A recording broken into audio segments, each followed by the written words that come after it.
Alrighty, so News of the Week episode on this Thursday instead of Wednesday because I've been out and I haven't been at home for the past couple of days. And there's definitely a lot of signings and transfer rumors that has happened in the past couple of days. It's almost like if the MLS gods probably heard what I've said in the last couple of News of the Week episode, and there hasn't really been a lot of signings and rumors because it's the preseason. And then these last couple of days, there's just tons of things that has happened. And just to show you that, yeah, maybe in the preseason we are still going to get a lot of signings and teams are still going to add players onto the roster even when the preseason begins. But before we get to that, we got to first talk about the whole saga between the Reyna family versus the U.S. Soccer Federation. And for those of you that don't know what that saga is, basically this goes all the way back when Claudio Reyna literally blackmailed Greg Berhalter because of what happened with Berhalter's treatment on Gio Reyna and how his father was not very happy, the fact that his son wasn't getting a lot of minutes.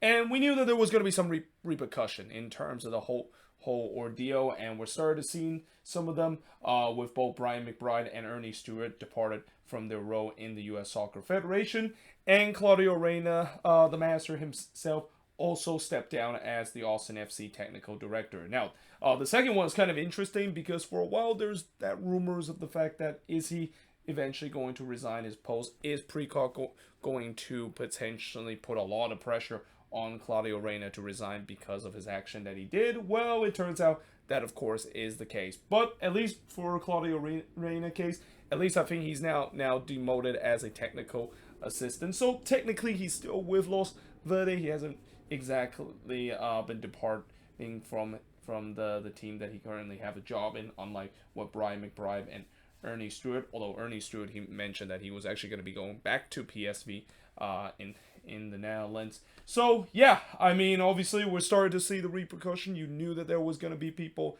that could potentially either has the force to resign or potentially face them getting fired because of this whole thing.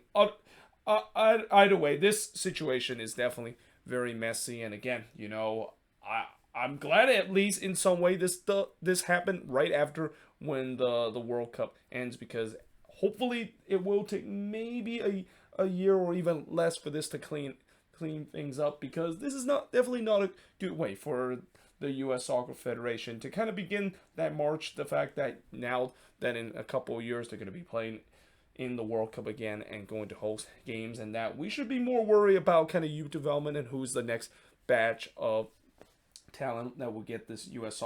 soccer team to the next level, rather than the whole shenanigans that we just got a couple of weeks ago.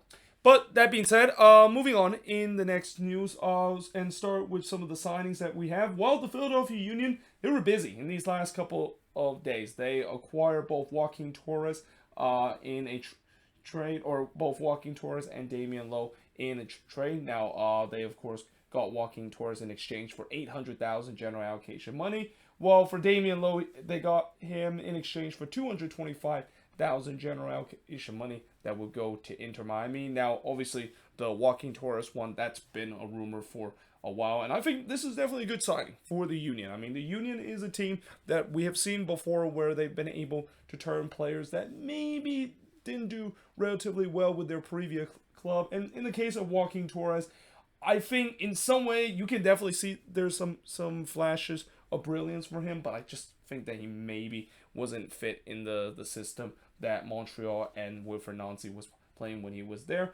And maybe in some way the same goes with Damian Lowe too, although Damian Lowe, I think he's more used as a depth pieces during his time with Inter Miami, and it's going to be the same case with the Union, especially with the way that, as I mentioned, with the Union, there could be a chance that both of their fullbacks could be sold by the end of this season. But in the case of Joaquin Torres, you know, he can definitely come to the Union and then definitely make a big impact to this Union team, and that if that of course is the case, then again the $800,000, that's definitely going to be considered a steal, if that of course is the case. Now, moving on in the next news, we got Orlando City acquiring Romeo Enrique from Atletico Banfield. Now, this is a player that I've mentioned a couple of episodes ago that looks like he is going to be going to Orlando City, and definitely will add some more flair to this attack, and it seems like that is exactly going to be the case. And I won't really mention too much about it because I've already mentioned it before. But they also signed Rodrigo Strego to a new contract extension. That's not a big surprise because Rodrigo Strego is definitely one of the fan favorites in Orlando City fan base, and almost kind of like a cult hero for Orlando City, especially. We'll never forget the crazy PK shootout that he was pretty much in the center of it, making some big save in a PK shootout. I mean, let alone that, literally just promote yourself a club legend and cult hero kind of status. And on the field, he's been pretty good as a backup center back too for Orlando City. So I think this is a decent contract extension, and just in terms of the fan base, they're going to be very satisfied that one of their favorite is going to be staying for these next couple of years. Now, Toronto FC have signed defender Raul Petrita from Turkish side, and I think it's Kasim Pasam, that's how you pronounce it. So this is a guy that is playing in the left back position. I believe this might be the Lucas Petrasio kind of replacement for TFC. Otherwise than that, they definitely get some depth pieces in terms of that back line, which is something that, again, TFC is really working on this offseason to try to shape up, knowing that was pretty much the biggest weakness that they had last season, and really the biggest weakness that they've been having for the past couple of seasons. And then the Colorado Rapids signed Irish midfielder Connor Rowland from Wolves, and that he is going to be reunited with his teammate Jack Price in terms of that midfield, and I think that's a good signing too for the Rapids. I mean, I know midfield probably is not one area that the Rapids really needed, because when you look at this team, I think the strength of this team is definitely in that midfield. But hey, it's a good way to basically maybe build some chemistry, and that, again, getting a guy like Connor Rowland used to be with the same teammate as Jack Price, I think that's definitely create good chemistry in terms of that midfield. Now, speaking of midfielders, FC Cincinnati have sold Ronald Matarita to Ukrainian side Dnipro 1. Well, actually, Ronald Matarita isn't really a midfielder, but yeah, this is kind of an interesting one in a sense that, I know there's going to be people saying, why would you be thinking about going to Ukraine right now and play for a club in Ukraine because of the whole Russian and Ukraine kind of conflict that is going on? We don't know if that, we probably won't know exactly if that's exactly what Ronald Matarita wants, but at the same time, he is a guy that it's kind of such a shame the fact that he's been injured a lot with FC Cincinnati, because I think when he was signed with NYCFC, you definitely saw that he had some potential to be a decent player, but those injury problems have really kind of caused some setbacks to a point where he was kind of dropping down the depth chart, because the guy that replaced him turns out to be much better than in his position, and he just kind of lost some minutes and just getting to a point where I think he is thinking about maybe moving on to somewhere else. But again, some people will say that this feels kind of a little bit insane. Decided to join a team that is or join a country that is in a crisis situation really for the past years or so. But if that's where he wants to go, then it is. Then you can't blame him if he thinks that is going to be a place that he might get some playing minutes. Now, moving on in terms of the next news, and now talk about some of the transfer rumors that has happened in the past couple of days. There's a report suggesting that the Union rejected 2 bids for their star midfielder Jose Martinez. Now, I think there is going to be no way that I can see the Union potentially moving on from Jose Martinez. I talk about there's a lot of important player on that Union team. I think Jose Martinez might be the most important pieces on that team. Why? He really reminds me a little bit of Diego Chara for the Portland Timbers. And we talked about many times before how Diego Chara is irreplaceable for the Portland Timbers. It's kind of the same case for Jose Martinez. He played that very similar role, and that you could say that he's kind of like the Eastern Conference version of Diego Chara. And that, I know there's definitely clubs that is interest to sign him, especially interest in Europe. But from what I heard, it seems like the bid have been relatively low, and I think there was a club that tried to get him for $3 million, which that is just insanely low. Like, no way the Union was going to accept that bid, and they smartly say no to that. But in any way, I think just for the sake, the fact that you want to sell some of your talented player, and that's exactly what the Union have been done. They've been one of the best team, at least for the past couple of seasons, in terms of developing young talent and eventually sell them off to Europe, as what MLS kind of want their teams to do. But there is no way they're going to try to sell Jose Martinez, and he's pretty much like an untouchable piece on that team. So yeah, again, I don't think the Union is going to do, unless if it's just an absolute ridiculous amount of prices that the Union simply just are not going to say no to. I mean, if there is a Premier League team that is interested in Jose Martinez and maybe splash out like something $30 or $40 million, then yeah, I can maybe understand why the Union maybe are itching to trying to sell him off for a huge amount of profit and just a record transfer fee. Now, there was a report suggesting that Sean Johnson is finalizing a deal to join Toronto FC. In fact, I probably shouldn't have put this on the news of the week board for this episode, because we knew for a long time Sean Johnson was going to be going to TFC. I mean, after TFC moved on with two of their goalkeepers, you knew that they were in the market for a new goalkeeper, and the guy that is probably the hottest market in the goalkeeping department, or the hottest free agents market in terms of goalkeepers, has to be Sean Johnson. And again, it seems like he's not going to be going back to NYCFC, and that, yeah, again, for TFC, I've been very impressed in terms of some of the signings that they've done in the off season, and getting Sean Johnson would definitely solidify that. He's always been one of the top 5 goalkeepers in this league, even though I would say that last year he kind of regressed just a tinsy bit, to a point where there was even time that maybe he wasn't even going to be part of the U.S. men's national team, even if he was getting a lot of stock after the performance that he had in the previous season when NYCFC won MLS Cup.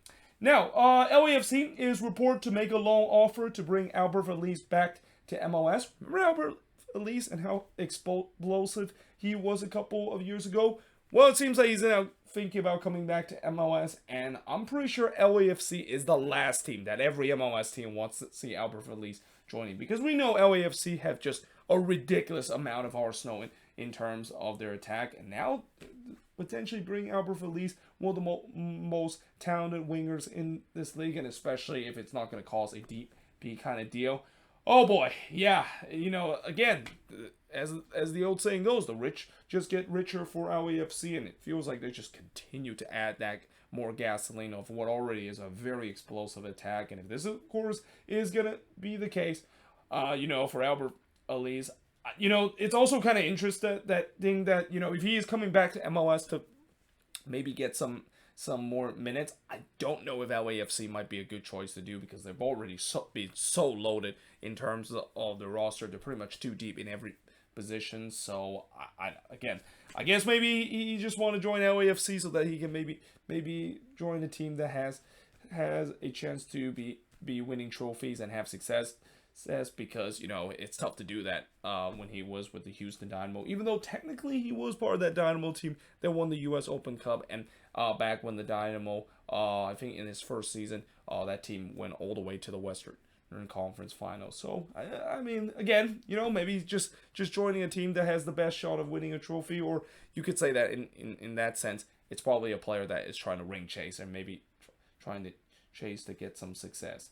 But now moving on, in the next news, we got NYCFC report to sign Mallorca left back Brian Kerfin. Now, obviously, I think this is just one of the many rumors and probably many signings that NYCFC is going to make in these upcoming weeks, because when you look at the roster that they have, they already lost Alexander Callens to Girona, and now they potentially going to lose Sean Johnson as the goalkeeper. They're definitely going to be really reinvest in terms of that back line, but also looking at the attack too. There's still that question of the fact that now Maxi is no longer there, and Santi Rodriguez is also no longer there, who's going to be the star number 10 for this team. So again, I expect there probably is going to make a lot of signing, but this is just kind of the beginning of the part where they need some depth in terms of the left back position. From what I heard from a lot of NYCFC fans, one of their fullback, I think his name is like Chris Gloucester, I believe that's his name. they said that he really isn't that good. Even though when I look and watch him play, I didn't think he was that bad for NYCFC. But some NYCFC fans that think that he's probably not good enough to be part of the future of this team. So that's why they maybe decided to get another left back. Who, again, I don't know a lot about this guy. I don't know if he's going to be decent or not. But we shall see if he is going to be signing with NYCFC. Now, the Colorado Rapids, they are finalizing a deal to sign Austrian international goalkeeper Patrick Pence from Reims. Now, this is an interesting one because, William Yarbrough is the starting goalkeeper for the Colorado Rapids. But when you saw how Yarbrough performed last season, yeah, he took a huge regression last season. He was very poor last year, to a point where I think the Rapids are thinking about moving on from him, and that this could be the player that they might think about replacing him, and especially the fact that he's this guy has been playing in league and has been the starting goalkeeper for Liga and also part of the Austrian national team. I think maybe the Colorado Rapids feel like he's going to be a huge upgrade compared to William Yarbrough, and if that of course is the case, then yeah, I think he's going to be the starting goalkeeper, and that Yarbrough, it's going to be interesting to see that whether if he accepts to be in a backup role, because he's been starting for the Rapids for the past couple of seasons, and when you've been a starting goalkeeper for a team for that long, you definitely don't want to maybe start to become a backup goalkeeper if a new guy decided to replace him. So we'll see whether if he maybe could be moving on from another team or any other team in terms of teams that desperately need a new goalkeeper for this upcoming season. Now, Minnesota United is reported to agree a deal to sign Mexican center back Miguel Tapias from Pachuca. Now, if this deal is going to reach, this is a huge signing for the Loons, and this has been something I've been asking for this whole off season. Despite the fact that I know they've been trying very hard to find a number 9 in this off season. That really, I feel like the biggest problem for this team and the biggest need that they need is another center back, because when you look at this back line, it is starting to age badly, and especially there's pretty much zero depth in terms of this back line. Even though I know they have recently decided to add in a bit of a depth by signing a guy from the Swedish second division. I just feel like we still need more depth, or even we need another young center back that is going to be ready to be slotted in case if Boxall or Dibasi can potentially get injured again. And from what I heard about this guy, this is definitely a decent player, and especially playing for Pachuca, a team that has done very well in Liga MX for these last couple of seasons in the Apertura and Clausura. This deal is going to be reached. This is a big signing for the Loons, and probably might have just addressed the biggest need that this team needed, which is another good starting quality center back to add to this team. Now, speaking of a team that desperately needed someone in a specific position that they might be getting close to get, is the New York Red Bulls, nearing a deal to sign addivisor from USG on a club record fee. Now, I think I mentioned this before, how it seems like the Red Bulls is definitely looking for a new number 9, and this is a guy that plays for USG, a team that has really kind of almost similar to what Leicester City did a couple of years ago in the Premier League, just a fairy tale kind of way to win the league. And the same goes with USG, a team that is definitely not considered one of the bigger team in Belgian soccer, and just kind of came out of nowhere to be one of the top team in the Belgian league. And especially this guy is one of the catalysts of their goal scoring for this club. This would be a huge signing for the New York Red Bulls, and maybe a signing that they finally might get a guy that could be a good replacement for BWP, because I've said it many times before, this team still have not fully replaced BWP. Like they have not replaced the at least even coming close to the amount that BWP meant to this team in the number 9 position. And I get that BWP is definitely one of those generational talent player in MLS, but it's been a long time that they they haven't found a player to replace him, and that this maybe might be the answer, because if he does come into the league and if he is going to perform just like he did for his former club, I think he could definitely be at least a 15 plus or even a 20 plus goal scorer in this league for this upcoming season.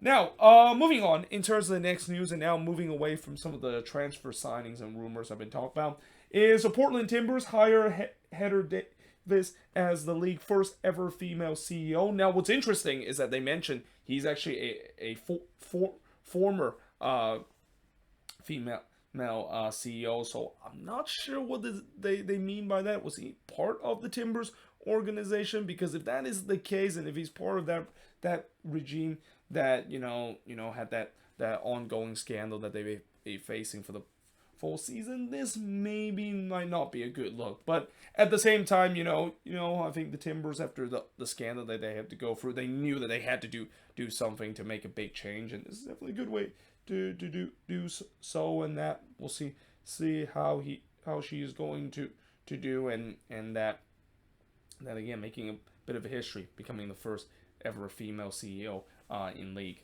And then finally, in the last news of this news of the week, Graham Wall, of course, winning the Colin Jose Media Award of the Year, and I don't think this is a debate. I mean, it's still shocking to see what we saw after the World Cup in Qatar, to see Graham Wall pass away. I mean, we have had a lot of tragic death in American soccer, and certainly in the MLS world. Obviously, we still have not forgot about the Anton Walkes tragedy that happened last week, but the Graham Wall one is definitely one that is going to really hurt, because of how certain tragic he is, and that he is definitely probably one of the most recognizable and a pioneer in terms of a journalist that's covering American soccer, and a guy that a lot of people, a lot of journalists nowadays, and a lot of media people have been looking up to him as a figure to be getting into this business, and that, yeah, again, for Graham Wall, he'll never be forgotten, and that it's only right for him to win this award after just certainly an unexpected kind of ending of or unexpected way for him to just kind of pass away after the World Cup was over, or actually not after the World Cup was over, but during when the World Cup was happening. But there you have it. That is pretty much it in terms of the news of the week. Let me know in the comments below what do you think of these news, and as always, if there's any news I didn't mention here on the board, let me know in the comments below. But until then, hope you guys enjoy this video. If you do, make sure you guys leave a like, smash the subscribe button, and yeah, I of course will see you guys next time.